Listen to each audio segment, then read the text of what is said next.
Hey, what's up, guys? Welcome to week 8 of 12. First of all, kind of a weird random location for a video, I know, but just to show you in the background here, I am at the site of the American Open Series 2 in Miami, Florida.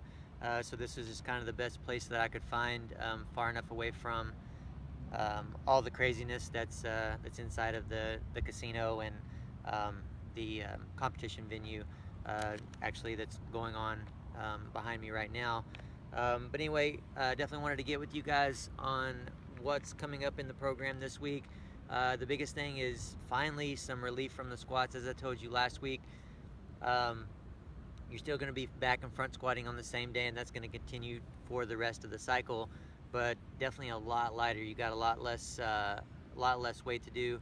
Maybe a little bit more reps overall than it was last week, but definitely really light. You guys are going to see that and feel that, and really start to feel the benefit of all the work that you've been doing, probably not starting this week because it's a light week, but as we start to get into the following week, week 9 and week 10, I think you're really going to start feeling the benefit of that in your legs overall. But definitely enjoy this week, that relief from the weight on the squats, and then we'll start to build back up throughout the rest of the cycle. All right.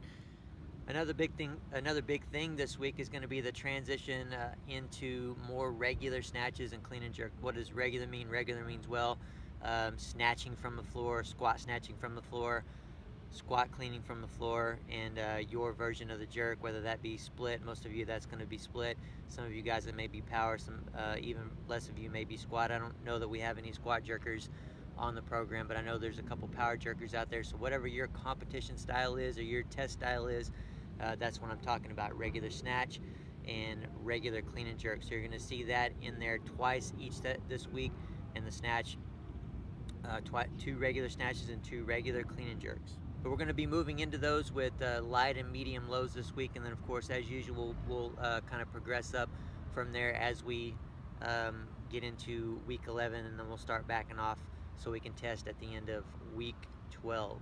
On the snatch and clean and jerk, where it says 8 to 12 reps up to no more than 85%, remember to read that part and understand that part where it says anything more than the bar counts as a set. So if you do something like, you do a set with the bar and you do something like 35% for 2 or 3 reps, that's going to count for 2 or 3 reps of your 8 to 12 reps up to that 85%. That's very important because you have some work and reps to do on the other days in the snatch and clean and jerk.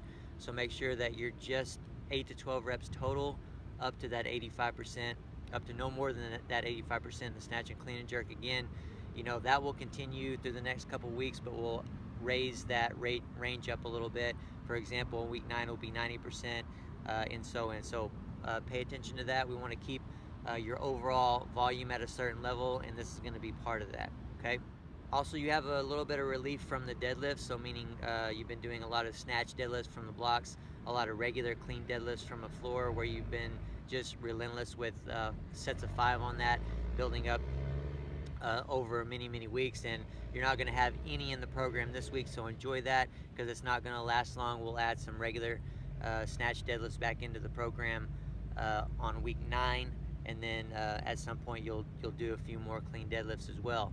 But definitely enjoy that this week, guys. We want to use that to step away and again, it's basically an overall recovery week, not only on the squats like I mentioned, but even though we're adding in more regular snatches and clean and jerks, it's definitely overall a light week. So enjoy those squats. Like I said, enjoy the no snatch or clean deadlifts in there, and you guys will be much better off heading into week 9 and through the rest of the cycle. One last thing I want to touch on, guys, front quarter squats. Those are going to be in the program this week, and we'll continue those pretty much through the rest of the cycle leading into that test.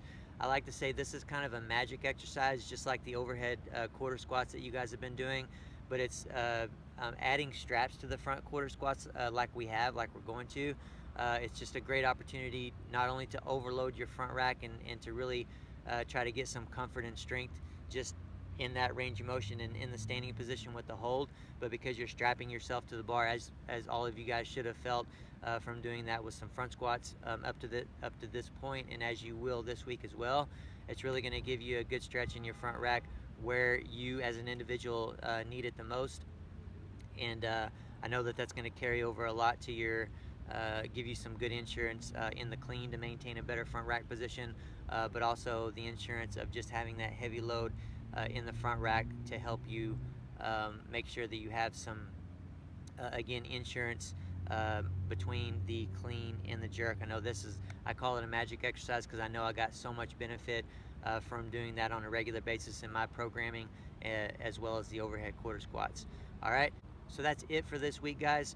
I'll be back next week to talk you through a little more. Take care.